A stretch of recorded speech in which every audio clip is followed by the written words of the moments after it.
180 decibels. That's not a concert. That's not a bomb test.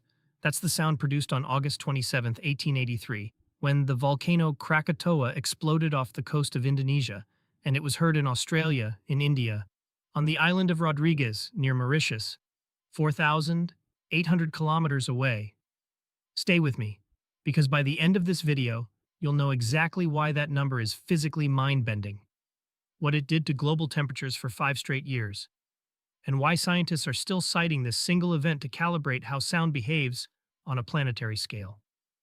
To understand how extreme 180 decibels is, you need to know the scale. The decibel scale is logarithmic. Every increase of 10 decibels is a tenfold increase in sound intensity. A normal conversation is 60 dB. A jet engine at takeoff is 140 dB. A gunshot at 1 meter is around 160 dB. Krakatoa was 180 dB, 100 times more intense than that gunshot. In terms of pressure waves, scientists at the Royal Meteorological Society recorded a barometric spike of 8.5 millibars at recording stations around the world. The pressure wave from the eruption circled the Earth, not once, not twice, but 7 times, measurable on barometers for 5 days after the blast. The National Oceanic and Atmospheric Administration has since used that 1883 data set as a foundational reference for atmospheric acoustics. The volcanic column reached 80 kilometers into the sky, nearly into the mesosphere.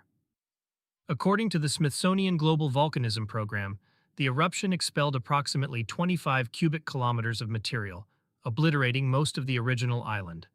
Let's anchor that scale. The loudest sound a human can generate with their voice is around 88 decibels from about 1 meter away. The Saturn V rocket, the most powerful machine humans have ever built, peaked at around 204 dB at close range. But that was measured 1 meter from the engines.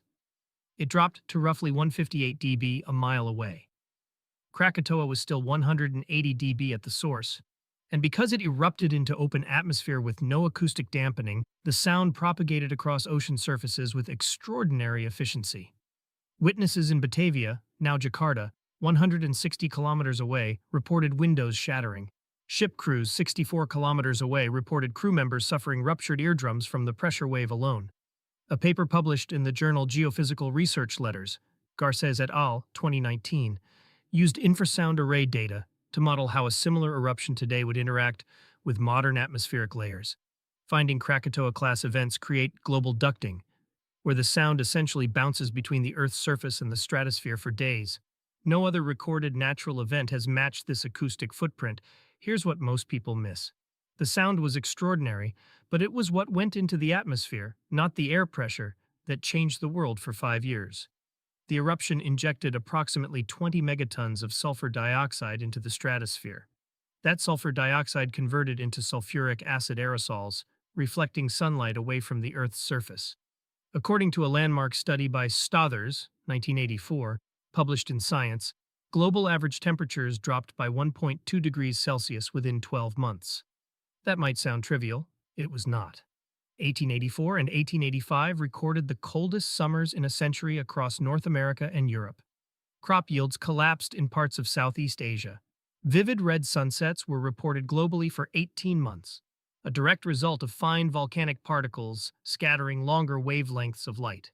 In fact, the vivid twilight colors observed in Europe in 1883 directly inspired several paintings by Edvard Munch, and researchers at the University of Oslo, Olsen et al., 2004, have linked the lurid sky in the Scream to Krakatoa aerosol optics. 1 volcano, 1 afternoon, 5 years of changed climate. Why does any of this matter in 2025? Because Krakatoa 1883 is the calibration event for every modern volcanic risk model. The USGS Volcano Hazards Program uses the Krakatoa atmospheric data set to benchmark supervolcano scenarios. Like what would happen if Yellowstone or the Campiflegrei caldera in Italy erupted at comparable magnitude. A 2022 paper in Nature Geoscience, Aubrey et al., modeled injection heights for future eruptions under climate change scenarios, noting that a warming stratosphere alters how aerosol clouds disperse, potentially reducing the cooling effect of future eruptions. In other words, the volcanic safety valve that Krakatoa represented may become less effective as baseline atmospheric temperatures rise. The 1883 event is not history. It is the benchmark against which humanity measures planetary-scale geological risk today. 180 decibels. 7 laps of the Earth in 5 days. A 1.2-degree global temperature drop that lasted half a decade. Krakatoa in 1883 didn't just shake the ground. It set the reference frame for how we understand sound, climate disruption, and volcanic risk on a global scale. And here's the question I want to leave you with.